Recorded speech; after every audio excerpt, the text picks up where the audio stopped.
ಕರ್ತನಾದ ದೇವರು ನಮ್ಮೊಟ್ಟಿಗೆ ಹೇಳಿ ನಿಮಗೆ ಪ್ರಾರ್ಥನೆ ಮಾಡುವಾಗ ಈ ವಾಗ್ದಾನಗಳೆಲ್ಲವೂ ನಮಗೂ, ನಮ್ಮ ಕುಟುಂಬವೂ, ನಮ್ಮ ಸಂತಾನದವರು, ನಮ್ಮ ತಲೆಮಾರಿನವರು ಆಗಿರಲಿ ಎಂಬುದಾಗಿ ನಾವು ಸಂಪೂರ್ಣ ಮನಸ್ಸಿನಿಂದ ಹಾರಿಸುತ್ತೇವೆ. ಈ ವಾಗ್ದಾನಗಳು ನಿಮಗಾಗಿಯೂ ನಿಮ್ಮ ಕುಟುಂಬಗಳಿಗಾಗಿಯೂ. ನಾನು ಈ ವಾಗ್ದಾನಗಳನ್ನು ಓದುವಾಗ ನೀವು ಆಮೇಲೆ ಎಂಬುದಾಗಿ ಮಾತ್ರ ಹೇಳಿರಿ ಸಾಕು. ನೀವು ನಿಮ್ಮ ದೇವರಾದ ಯೆಹೋವನ ಮಾತನ್ನು ಶ್ರದ್ಧೆಯಿಂದ ಕೇಳಿ ನಾನು ನಿಮಗೆ ಕೊಡುವ ಬೋಧನೆಗಳನ್ನು, ಆತನ ಆಜ್ಞೆಗಳನ್ನು ಅನುಸರಿಸಿ ನಡೆದರೆ ಆತನು ಭೂಮಿಯ ಮೇಲಿರುವ ಎಲ್ಲಾ ಜನಾಂಗಗಳಿಗಿಂತಲೂ ನಿಮ್ಮನ್ನು ಉನ್ನತ ಸ್ಥಿತಿಗೆ ತರುವನು. ನಿಮ್ಮ ದೇವರಾದ ಯೆಹೋವನ ಮಾತಿಗೆ ಕಿವಿಗೊಟ್ಟು ನಡೆದರೆ ಈ ಶುಭಗಳೆಲ್ಲ ನಿಮಗೆ ಪ್ರಾಪ್ತವಾಗುವವು. ನಿಮಗೆ ಊರಲ್ಲಿಯೂ ಅಡವಿಯಲ್ಲಿಯೂ ಶುಭ ಉಂಟಾಗುವುದು. ನಿಮ್ಮ ಸಂತಾನದ ವ್ಯವಸಾಯಗಳಿಗೂ, ದನ ಕುರಿ ಮುಂತಾದ ಪಶುಗಳಿಗೂ ಶುಭ ಉಂಟಾಗುವುದು. ನಿಮ್ಮ ಪುಟ್ಟಿಗಳಿಗೂ ಕೊಣವೆಗಳಿಗೂ ಶುಭ ಉಂಟಾಗುವುದು. ನೀವು ಕೆಲಸಕ್ಕೆ ಹೋಗುವಾಗಲೂ ಬರುವಾಗಲೂ ಶುಭ ಉಂಟಾಗುವುದು. ನಿಮ್ಮ ಮೇಲೆ ಬರುವ ಶತ್ರುಗಳು ನಿಮ್ಮಿಂದ ಸೋತು ಹೋಗುವಂತೆ ಯೆಹೋವನು ಮಾಡುವನು. ಅವರು ಒಂದೇ ದಾರಿಯಿಂದ ನಿಮ್ಮ ಮೇಲೆ ಬಂದರು 7 ದಾರಿಗಳಿಂದ ಓಡಿ ಹೋಗುವರು. ನಿಮ್ಮ ಕಣಜಗಳು ಯಾವಾಗಲೂ ತುಂಬಿರುವಂತೆಯೂ ನಿಮ್ಮ ಪ್ರಯತ್ನಗಳೆಲ್ಲ ಸಫಲವಾಗುವಂತೆಯೂ ನಿಮ್ಮ ದೇವರಾದ ಯೆಹೋವನು ನಿಮಗೆ ಶುಭವನ್ನು ಅನುಗ್ರಹಿಸುವನು.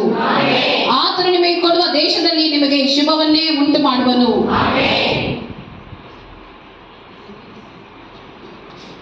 ಕೊನೆಯ ಪ್ರಾರ್ಥನೆ ನಾವೆಲ್ಲರೂ ನಿಂತುಕೊಂಡು ಮಾಡುವಂತವರಾಗಿರುವುದು.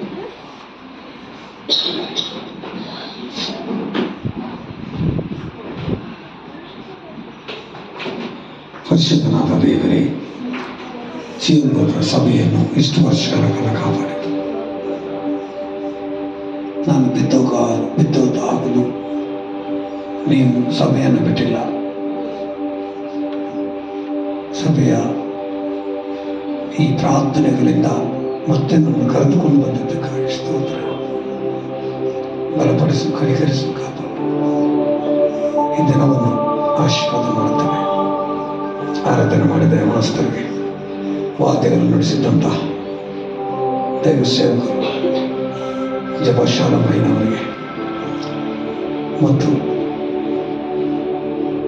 ಅಭಿಷೇಕ್ಗೆ ಮತ್ತು ಚಂದನ್ಗೆ ಮತ್ತು ಇತರರಿಗೆ, ನಮಗಾಗಿ ಪ್ರಾರ್ಥನೆ ಮಾಡಿದ ಒಬ್ಬೊಬ್ಬರಿಗೆ ದೇವರ ದೈವಿಕವಾದ ಆಶೀರ್ವಾದ ಈಗಲೂ ಯಾವಾಗಲೂ ಸದಾಕಾಲ ನಿಟ್ಟರು. ಆಮೇಲೆ ಎಲ್ಲರ ನಿಂತುಕೊಂಡು ಬಂದು ಪ್ರಾರ್ಥನೆ ಮಾಡಿ ಆಶೀರ್ವಾದ ತೆಗೆದುಕೊಂಡು ಹೋಗುವಂತರಾಗಿ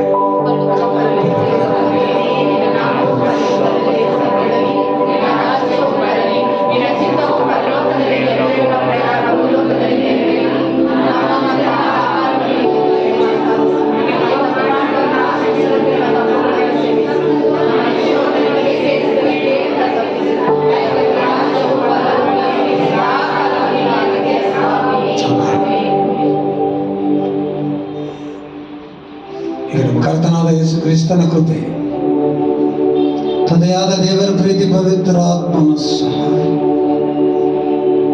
ತಲೆಬಾಗಿರುವ ಪ್ರತಿಯೊಂದೊಂದು ವಿಶ್ವಾಸಗಳಿಗೆ, ಪ್ರತಿಯೊಂದೊಂದು ದರಿದ್ರತೆ, ಶಾಪಗಳು, ಪಾಪಗಳು, ದುರಾತ್ಮಗಳು, ಅನಾರೋಗ್ಯಗಳು ಯೇಸುವಿನ ನಾಮದಲ್ಲಿ ಈಗ ಬಿಡುಗಡೆ ಆಗಲಿ. ಆಮೆನ್. ಯೇಸು ಮಸೀಹ್ ಕೆ ಬಿಡುಗಡೆ ಕೊಟ್ಟಿದ್ದಂತ ನಮ್ಮ ದೇವರಿಗೆ ಜಯವಾಗಲಿ.